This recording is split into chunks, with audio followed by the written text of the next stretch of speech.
बिहार में एक जगह है गया, और गया के सिविल कोर्ट से एक फैसला आने वाला है। पूरा कोर्ट खचाखच भरा हुआ है। लोग ये सुनना चाहते हैं कि एक फैसला है जो बड़ा अहम है, जो पूरे बिहार में बड़े चर्चा का विषय रहा था कि जज साहब इसमें क्या फैसला देने वाले हैं। 3 फरवरी 2022 को फैसला आने वाला था। जज साहब जब पब्लिक को देखते हैं, चारों तरफ देखने के बाद और वकीलों की दलील सुनने के बाद जब फैसला देते हैं तो कहते हैं कि इस व्यक्ति को, इस अपराधी को जब तक जेल के अंदर रखा जाए जब तक कि इसके प्राण ना निकल जाएं। जाहिर सी बात है, किसी मामले में अगर जज को अपने फैसले देने के साथ कुछ स्पेशल तरीके से बोलना पड़े तो कुछ ना कुछ जरूर उसके पीछे गहरी बात रही होगी।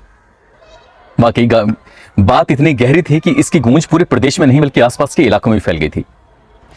आदाब, नमस्कार, सत श्री अकाल। मैं उस्मान सैफी। आज की जो सच्ची घटना मैं आपको सुनाने जा रहा हूं, ये सच्ची घटना है बिहार प्रदेश के गया की। दरअसल एक व्यक्ति अपनी बेटी को लेकर, बेटी की उम्र लगभग 17 साल, उसके बाप की उम्र लगभग 45 साल।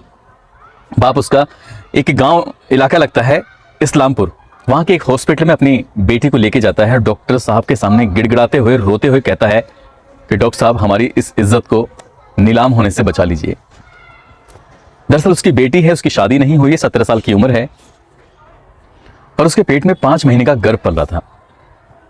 घर में ही किसी तरह से पता चल जाता है और उसका बाप अपनी बेटी को लेकर जब आता है, रोते हुए, गिड़गिड़ाते हुए डॉक्टर से कहता है कि इसका गर्भपात कर दीजिए क्योंकि इसकी शादी नहीं हुई है। समाज के लोगों को जब ये मालूम होगा कि लड़की शादीशुदा नहीं है और गर्भवती हो गई है तो बड़ी बदनामी होगी।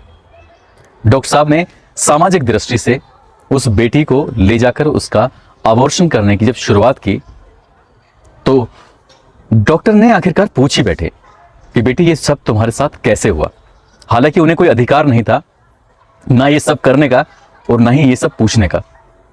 फिर भी जब डॉक्टर साहब ने बार बार पूछा, रिक्वेस्ट की, तो बेटी डॉक्टर साहब को देखने के बाद आंखों में आंसू भर लाई।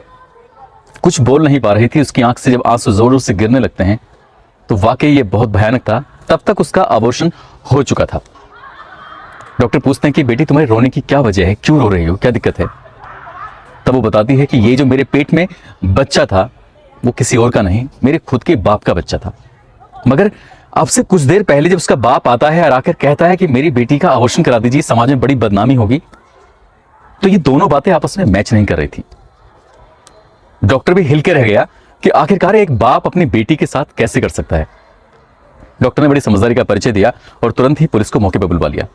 पुलिस मौके पर आती है और उस बेटी के जब बयान लेती है तो बेटी बताती है कि उसका पिछले 1 साल से उसका बाप इसी तरह से रेप कर रहा था, गंदा काम कर रहा था।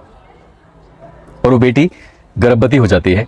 जब गर्भवती हो जाती है तो ये बात कहीं समाज के लोगों को ना पता चल जाए, ये बात घर से बाहर ना फैल जाए, तब वो अपनी ही बेटी को हॉस्पिटल में कुछ इस अंदाज में लेकर आता है जैसे उसके साथ किसी और ने गलत किया है।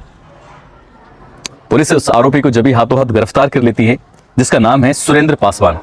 गिरफ्तार करने के बाद इस मामले की अखबारों में, सोशल मीडिया पर जब ये खबर वायरल होती है लगातार, तो उस बाप का घिनौना चेहरा दुनिया के सामने आता है।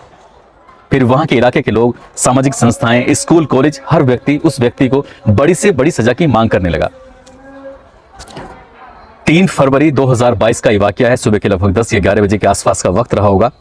उस वक्त सिविल कोर्ट के पोस्को कोर्ट के विशेष जज एडीजे सप्तम नीरज कुमार वीडियो कॉन्फ्रेंसिंग के माध्यम से इस पूरे मामले की सुनवाई कर रहे थे। सुनवाई करते करते जब इस पूरे घटनाक्रम की दलील वकीलों के माध्यम से सुनते हैं, एक पक्ष इसको बचाने में लगा हुआ है, एक पक्ष इसके खिलाफ बड़ी से बड़ी कार्रवाई की मांग कर रहा है।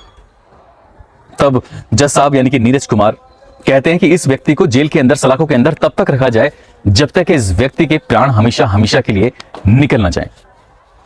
वाकई कोई बाप अपनी बेटी के साथ ऐसे कैसे कर सकता है, सोचने वाली बात है।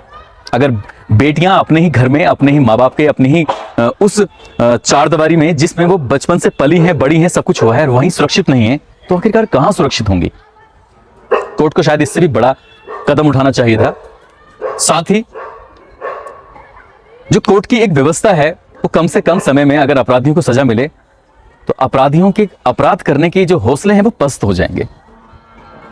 दोस्तों, इस कहानी को सुनाने का, इस सच्ची घटना को सुनाने का उद्देश्य किसी को परेशान करना नहीं है, किसी का दिल दुखाना नहीं है, बल्कि आपको जागरूक करना है, आपको सचेत करना है। आप अपना ख्याल रखें, सुरक्षित रहें। साथ ही में जाते जाते आपको ये बता दूं, कल 6 फरवरी रविवार का दिन है। कल एक स्पेशल स्टोरी मैं आपके लिए लेके आ रहा हूं।